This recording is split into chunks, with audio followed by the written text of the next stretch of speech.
네, 법무부가 어제 중간 간부 인사를 단행했습니다. 청와대 관련 수사를 비롯해 주요 수사를 담당했던 차장급 검사가 대폭 교체됐는데요. 인사가 발표되는 날 검찰은 최강욱 청와대 공직기강 비서관을 불구속 상태로 재판에 넘겼습니다. 법무부는 적법 절차를 위반한 날치기 기소를 하며 감찰에 나서겠다고 밝혔고 후폭풍이 만만치 않아 보입니다. 네, 한편 민심의 바로미터라 할 수 있는 밥상머리 민심. 이번 설에는 어떤 이야기들이 오갈까요? 설 연휴에도 총선을 치러야 될 정치권은 그 어느 때보다 분주해 보이는데요. 총선 전국에 대한 이야기를 최민희 전 의원, 정태그 전 의원과 함께 나눠보겠습니다. 두 분 어서 오세요. 어서 오십시오. 안녕하세요. 네, 새해 복 많이 받으시고요. 예, 고맙습니다. 오늘 오전에 이제 문 대통령이 라디오 프로그램에서 설 인사를 전했다고 하는데 지난해 가장 아쉬웠던 점이 북미 대화가 잘 풀리지 않았던 것이라고 답했다고 합니다. 일단 문 대통령의 오늘 설 인사 메시지에 어떤 의미가 담겨 있는지 좀 분석을 해보겠습니다. 의원님부터 한번 어떻게 보셨나요? 우선 명절이 되면 떠오르는 단어들이 있잖아요. 예. 네. 고향이라든가 어머니라든가 이런 단어가 떠오릅니다. 저도 오늘 아침에 돌아가신 시아버지 생각이 나서 혼자 되게 좀 더 잘해드릴 걸 이런 생각했거든요. 예. 그래서 왜 이렇게 감상적으로 됐나 생각해 보니 설 앞이더라고요. 예. 마찬가지로 대통령께서도 이제 어머니 돌아가시고 바쁜 국정을 보내면서 사실 어머니 생각할 겨를도 없었을 것 같아요. 예. 그런데 문 대통령 고향이 또 이제 어머니 아버지의 고향이 북한이다 보니 자연스럽게 고향, 어머니 그리고 남북 관계 그리고 이산가족 고향에도 못 가는 그렇게 연결이 된 것 같습니다. 그리고 우리 이산가족들의 그 귀성이 안 되는 게 개인적인 게 아니잖아요. 예. 그 개인적인 아픔은 한반도의 지정학적 위치에 따른 것이라 남북 관계가 풀려야 이산 가족들이 자유롭게 북한에 갈 수 있는 거고 예. 또 그게 만약에 하노이 회담이 잘 되었다면 지금쯤 남북 이산 가족이 고향에 가서 서로 만날 수 있었을 거 아닙니까? 그런 생각들이 자연스럽게 떠올랐던 것 같아요. 그래서 더 열심히 해서 그런 국민들의 아픔을 덜어주겠다. 그래서 더 열심히 하겠다. 이런 말씀이셨던 것 같습니다. 예. 정 의원님은 이번 메시지 어떻게 보셨습니까? 대통령께서는 뭐 남북 관계나 북미 간의 관계를 제일 중요하게 생각하시는지 모르겠습니다만 어제 제가 이제 뭐 점심 때부터 저녁 때까지 다 재래시장 근처에 있었는데요. 전통시장 네. 근처에서 한결같이 하는 얘기는 어제 낮에는 주로 이제 소위 정권을 수사한 검찰 수사진들을 다 전부 다 교체해버리는 문제에 대해서 과연 이런 것이 뭐 독재 정권 하에서도 있었냐 뭐 이런 얘기들이 굉장히 많았고요. 두 예. 번째로는 설 분위기조차도 이전 같지 않다. 그러면서 뭐 이제 피부로 느끼시는 거야. 뭐 이렇게 정말 경제가 안 좋을 수 있겠냐. 근데 객관적인 지표라는 것이 이제 2009년도 이후에 가장 안 좋은 상황이 지금의 경제 상황이기 때문에 예. 네. 조금 좀 대통령으로서 국민들의 먹고 사는 문제 이런 문제에 대해서 좀 위로를 보내주셨으면 좋지 않겠는가 이런 생각을 해봤습니다. 예. 알겠습니다. 일단 뭐 정치권은 총선 전에 이제 마지막 연휴인 만큼 굉장히 다 바쁘게 보내고 있는 것 같은데 이 설 민심이 총선에 미치는 영향도 분명히 있을 거고 그렇다면 좀 이 밥상머리 명절 밥상머리에서 어떤 주제가 화제가 될 것인가 이 부분도 이슈일 것 같거든요. 먼저 어떻게 보십니까? 저는 뭐 가장 큰 거는 역시 경제 문제라고 봐요. 그리고 이제 작년에 여러 가지 부동산에 대한 조치가 있었습니다만 과연 이 정부가 이제 소득주도 성장이라고 그러는데 결과는 이제 소득주도 빈곤인 거고 그 네. 문제에 대해서 특히나 이제 자영업자 중심으로 굉장히 많은 분들이 그 힘들어하고 있는 것이 지금 현실인 것이고 네. 두 번째로는 아무래도 지금 이제 소위 검찰 인사 문제가 최대의 화두가 되겠죠. 예. 그리고 이제 지난번 1월 8일 날 이어서 소위 이제 지금 현 검찰총장의 수족들을 전부 다 이제 그 잘라내는 식의 그런 네. 이제 이 정권 수사와 관련돼서는 더 이상 이제 하지 못하겠다 이런 식의 이제 인사 문제에 대해서 국민들의 반감들이 굉장히 큰데 예.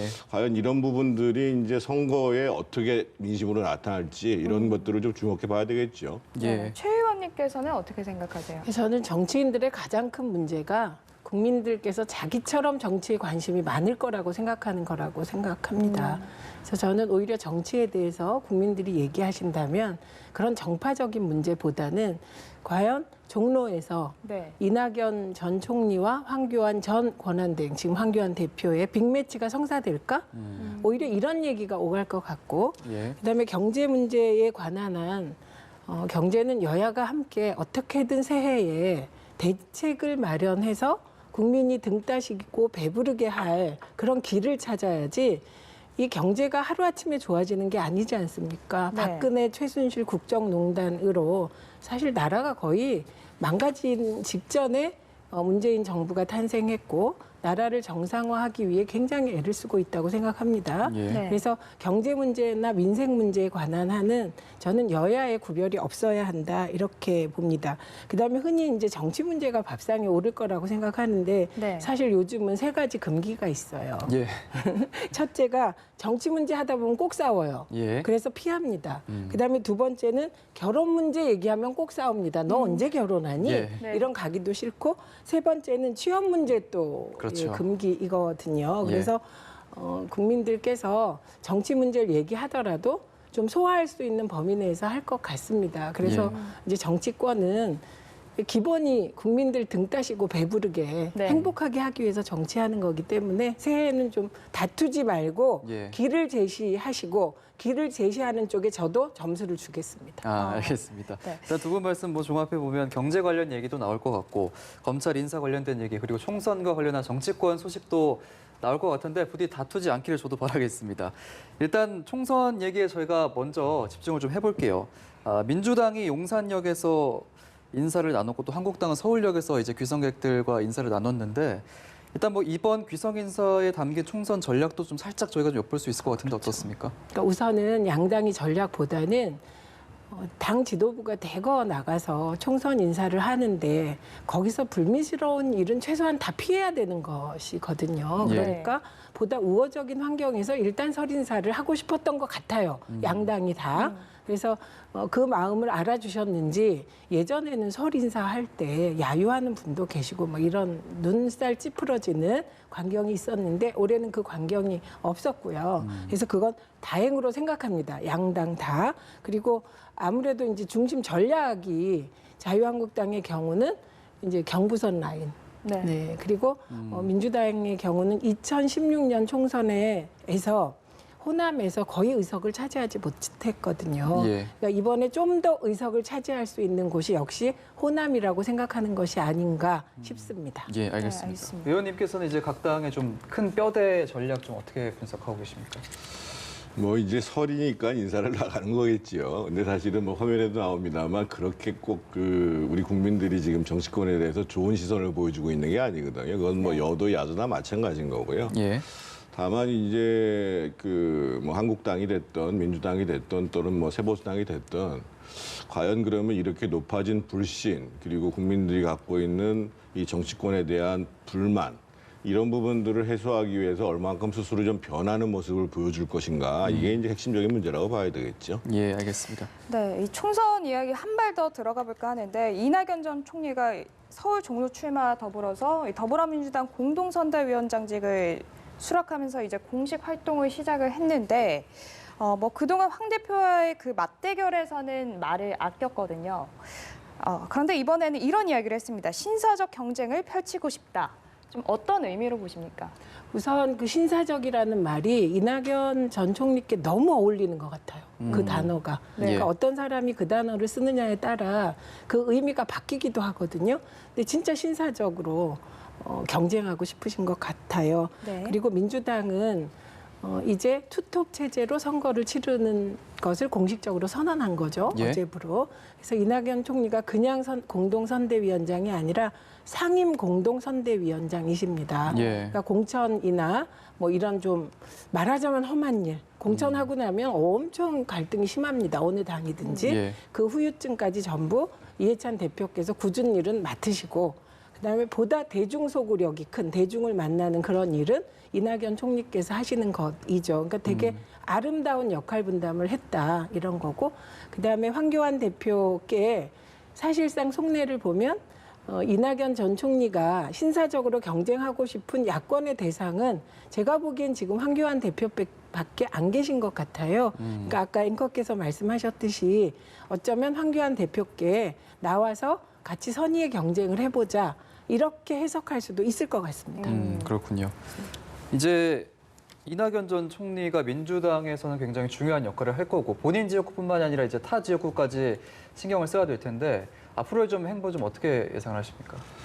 지금 뭐 이낙연 총리는 정해진 거라고 봐야 되고요. 종로를 출마하면서 선대위원장 역할을 하시겠다는 거고 상당히 이제 종로 선거에 대해서 자신감이 있다라고 이제 말씀을 하시는 거고 아직 이제 황교안 대표가 이제 어떻게 할지를 결정을 못한 상태죠. 근데 이제 종로 선거구라는 데가 이제 2000년도 이후의 선거를 보면 2008년도에 박진 의원이 당선될 때를 제외하고는 한 번도 여당 후보가 당선된 적이 없는 지역입니다. 그렇게 네. 이제 지금 사실은 이낙연 전 총리 입장에서 보면 그렇게 만만한 선거가 아닙니다. 예. 그래서 그리고 지금 이제 그 자유한국당의 공관위원장으로 임명된 그 김용호 공관위원장도 그렇고 예. 뭐 불출마로 하기로 했던 뭐 김무성 전 대표도 얘기하는데 어떻든 황교안 대표가 종로를 나가야 된다라는 것이기 때문에 아마 황교안 대표가 그것을 피하기는 쉽지 않을 것 같다 이런 생각이 들고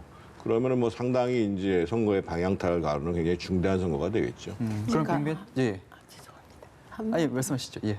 먼저 하시죠. 예. 아니 저는 이제 빅매치가 그럼 성사될 가능성이 낮지는 않다 이렇게 보시는 거죠. 네, 저는 높다고 봅니다. 그러니까 지금 황교안 대표가 이제 무슨 통합당이 되면은 뭐 황교안, 뭐 유승민, 무슨 뭐 공동선대위 체제 이런 말씀들을 하시는데 예. 제가 사실은 뭐 공관위에 있는 핵심들하고도 얘기를 해봐도 그런 생각 안 하고 있답니다. 그래서 그런 모양새가 중요한 것이 아니고 선거라는 것은 기본적으로 민심을 반영하지만 동시에 구도가 중요하기 때문에 네. 그 구도를 마다하게 된 일이 벌어지면 다른 사람의 선거에도 영향을 미치게 되는 거거든요. 예. 그래서 저는 아마 황교안 대표가 지금 현재 야권에서의 출마 요구에 대해서 피하기 어려울 거라고 봅니다. 네, 저도 의원님 말씀해 주시죠. 공감합니다. 왜냐하면 김형호 위원장이 같은 취지의 말씀을 이미 하셨습니다. 예. 그리고 공관위원장이 종로 출마를 요청했을 때 그거를 거부하긴 쉽지 않다.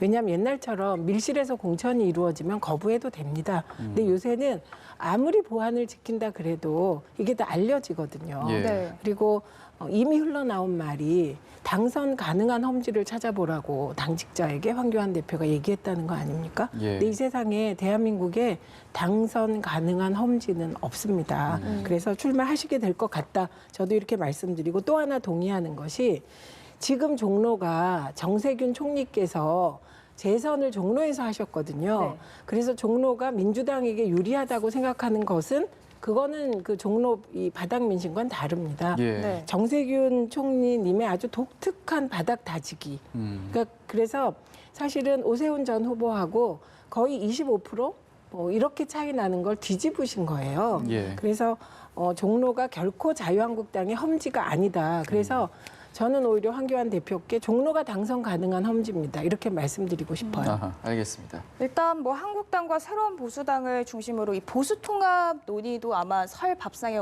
분명 오를 것 같은데 일단 혁통위가 다음 달 중순까지 통합신당 창당을 완료하겠다 이렇게 밝힌 상황에서 과연 이 계획이 순조롭게 진행이 될 것인가 이 여부에도 많은 분들이 또 관심을 가지고 있거든요. 어떻게 좀 예상하십니까? 뭐 그거는 거의 다 된 거라고 봐야 됩니다. 그러니까 네. 기본적으로 자유한국당하고 새보수당 사이에 있어서 보수통합은 거의 된 거라고 보이죠. 근데 그것만 가지고 부족하니까 네. 예를 들면 지금 예를 들면 박형준 위원장 같은 경우는 중도 보수를 망라하는 그래서 이제 예를 들면 바깥에 있는 뭐 국민통합연대라든지 또는 과거에 국민의당이라든지 바른미래당에 몸담았던 분들 중에 참여하실 수 있는 분들을 어떻게 참여시킬까 이런 고민들을 하고 있고 궁극적으로는 지금 이제 안철수 전 대표의 행보와 관련해 가지고 예.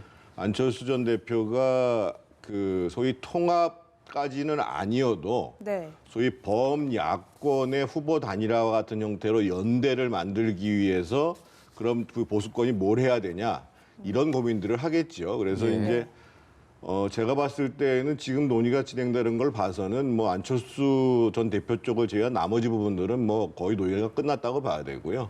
그 나머지 이제 보수통합 중도까지를 확정하는 안철수계 문제만 남은 거라고 봐야 될 것 같습니다. 예, 일단 보수 통합 시기가 빠르게 좀 돌아가고 있는데 유승민 의원이 선거법 통과한 뒤에 합당이 과연 이기는 전략인가를 좀 진지하게 생각해 볼 필요가 있다 이런 말을 했거든요. 이 부분은 이제 황교안 대표 그리고 유승민 의원 간에 좀 견해차가 좀 보이는 것 같은데 이 부분 어떻게 보십니까? 견해차도 있는데 예. 그럼 그 견해차가 어디에서 발생하냐가 중요한 거잖아요. 네. 지금 구도를 보면 꼭 저는 그 자유한국당과 세보수당의 협상 과정을 보면 북한과 미국이 협상하는 것처럼 보입니다. 절대 권력을 가진 자유한국당 100석 이상의 의석을 가지고 있거든요. 예. 네. 세보수당은 지금 8석이죠. 근데 거기에 권은희 의원은 안철수 계잖아요. 예. 7석입니다. 그러니까 100대 7. 이게 굉장히 불리한 구도의 세보수당이 있어요. 그래서 견해차는 본래는 100석 통합을 할 때 세보수당이 의미 있는 것을 자유한국당이 인정하면 100석 가진 쪽에서 모든 걸 내려놓고 7석을 받아들이는 겁니다. 예. 그 합리적 보수의 가치를 받아들이는 거죠. 근데 지금 상황을 보면 그렇지가 않습니다. 자유한국당은 공천관리위원장 임명했죠. 공천을 이렇게 하겠다 저렇게 하겠다 발표하고 있죠. 그리고 박형준 전 의원을 내세워서 박형준 전 의원은 황교안 대표가 내세운 사람입니다. 예. 박형준 전 의원을 내세워서 통추라는 이름으로 1인 정당 이제 이해할 수 없겠죠. 세보수당에서는 1인 정당까지 다 합쳐서 통추를 만들다 보니 그 통추 협상에 세보수당이 들어가면 유승민 의원도 n분의 1이 돼버리는 한마디로 얘기하면 지금 자유한국당 황교안 대표 쪽이 소수이고 열세인 세보수당의 유승민 의원의 목을 조르는 형국입니다. 그러니까 설전에 만나자고 황교안 대표가 얘기하니까 거절했잖아요. 네. 거절하면서 얘기한 게 통합이 아니라 후보단이라도 있지 않냐 이런 얘기를 한 거예요. 그건 무슨 뜻이냐면 수도권은 되게 박빙으로 당락이 결정되니까 세보수당 후보들이 중요한 수도권 요지에 출마하면 우리가 자유한국당을 떨어뜨릴 정도의 지분은 있다는 얘기를 하시는 거예요. 예. 그러니까 지금 이 상황은 이게 말은 되게 후보 단일화 뭐 이런 뭐 사진 찍지 않겠다라고 얘기하지만 위기의식을 느끼고 있다는 거죠. 유승민 의원 쪽이. 예. 그래서 저는 늘 제가 통합의 실무를 여러 번 해봤기 때문에 예. 실무를 할 때 가장 중요한 건 많이 가진 쪽에서 내려놓고 문을 여는 거고요.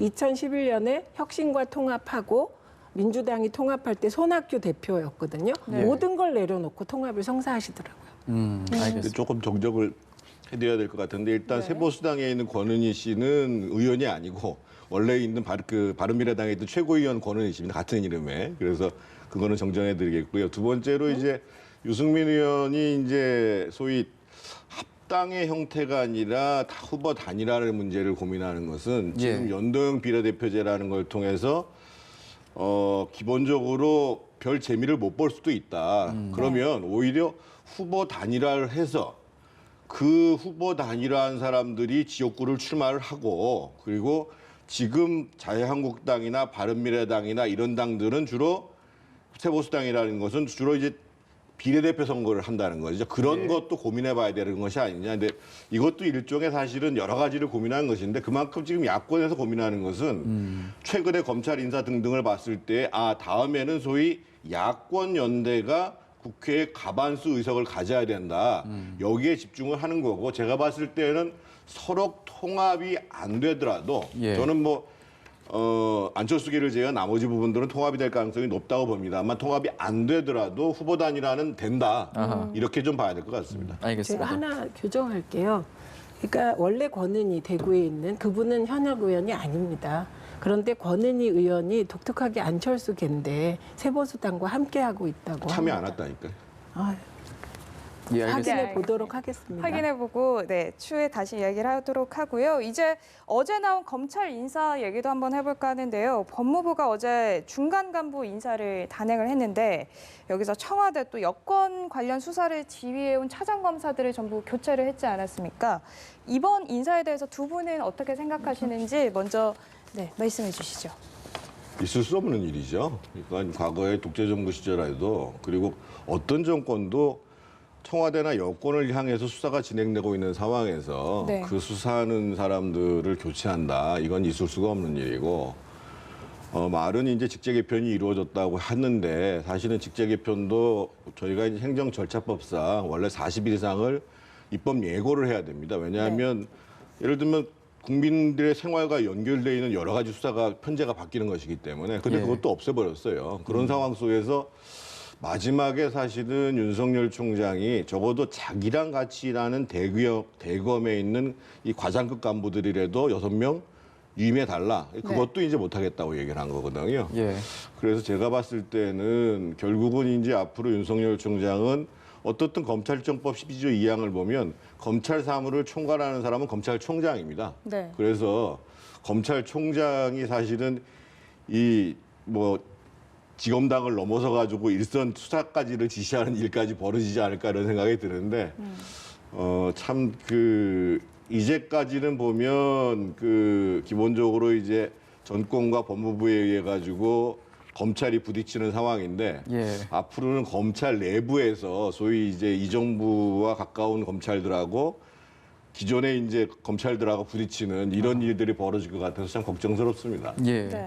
뭐 정치권에서는 이제 정상 검찰로 변화를 이룰 수 있는 기반이 다져졌다 이런 의견도 있고 또 일각에서는 검찰 대학살이다 이런 엇갈린 반응이 나오고 있는데 최 의원님께서는 어떻게 보십니까? 그러니까 그동안의 검찰 인사는 특수부 중심의 예를 들면 윤석열 총장이면 윤석열 사단이라는 이름으로 또 다른 총장이 오면 다른 총장 사단이라는 이름으로 독식합니다. 그것도 정말 국민이 인정하는 엘리트가 아니라 윤석열 총장이 인정하는 엘리트들로 예. 인사를 독식했습니다. 그런데 이번 인사는 정말 형사부와 공판부에서 고생하는 정직한 검사들이 주요 보직에 임명되었기 때문에 의외로 소수의 정치 검사를 제외한 일반 검사들은 긍정적으로 평가하는 분위기라고 합니다. 네. 그렇기 때문에 저는 기자들이 취재할 때도 윤석열 총장 주변의 검사, 윤석열 사단만 취재하지 마시고 좀 골고루 취재를 했으면 좋겠다 이런 말씀 드리고 저는 정권과 관련된 유재수 수사 그리고 울산 관련 수사의 수사부장 네. 담당 부장은 다 유임됐습니다. 예. 이건 무슨 말이냐면 저는 대한민국 검사들이 윤석열 총장이나 윤석열 총장 사람들 밑에 있을 때는 유재수 수사를 제대로 하고 윤석열 총장의 사람이 아닌 차장이 오면 윤석열 유재수 수사를 제대로 안 할 거라고 생각하지 않습니다. 네. 네, 그래서 두 분이 정말 양심에 따라 이제는 위에 정치 검사들이 없잖아요. 양심에 따라 수사를 제대로 할 조건이 오히려 마련됐다고 생각합니다. 그리고 저는 사실은 윤석열 총장에 대해서는 늘 아직 판단 유보입니다. 예. 그래서 과거에는 과연 나경원 대표 아들, 딸 비리에 대해서도 조국 장관내만큼 턴다면 저는 윤석열 총장을 인정하겠다 이런 입장이었고 그다음에 패스트트랙 관련한 자유한국당 의원들에 대한 처리 결과를 보고 인정하겠다 이런 입장이었는데 이번에 패스트트랙 보니까 정말 엄청난 편파하더라고요. 왜냐하면 심지어 불법을 저질렀는데 불법 과정에서 다쳤다. 그래서 기소유예예요. 이게 말이 됩니까? 그래서 아직도 판단은 안 했지만 편파적이다. 어쨌든 지금 현재 윤석열 사단이라는 분들의 모습은 친자유한국당이다라고밖에 생각할 수가 저는 없습니다. 그럼 제가 이렇게 말할 때 가장 큰 문제는 뭡니까? 검사들은 법과 원칙에 따라 정의를 실현해야 되는데 이미 한 정파의 입장에 서서 총선에 개입하고 있다는 것입니다. 그래서 저는 우리가 과거에 하나회 때문에 군부 쿠데타도 겪고 아주 폭압적인 시절을 지냈는데 이제 그런 시절을 겨우 벗어나고 나니 이제 다시 검찰 내에 사조직이 있다면 이건 전 말이 안 된다고 생각합니다. 예. 이 부분에 대해서 정 의원 짧게 한번 정리해 주시죠. 윤석열 총장이 중앙지검장으로 있을 때 소위 과거 적폐를 청사할 때는 저런 말씀 안 하셨잖아요. 지금 현 정권의 적폐를 수사하니까 저런 말씀 하시는 거잖아요. 뭐 더 이상 드릴 말씀 없습니다. 아닙니다. 적폐 수사를 어떻게 하느냐가 문제인 거고요. 네. 예를 들면 제대로 적폐 수사를 하면 칭찬받는 겁니다. 살아있는 권력에 대한 수사도 근거 있게 하면 칭찬받는 겁니다. 근거도 없이 자한당 쪽 자유한국당 편에 서서 살아있는 권력에 우리가 대항하니까 정의롭다면서 검찰 개혁을 막으면 그건 안 되는 것이죠. 네, 일단 시간 관계상 오늘은 얘기 여기서 정리를 하도록 하겠습니다. 최민희 전 의원 그리고 정태근 전 의원과 함께했습니다. 고맙습니다. 고맙습니다.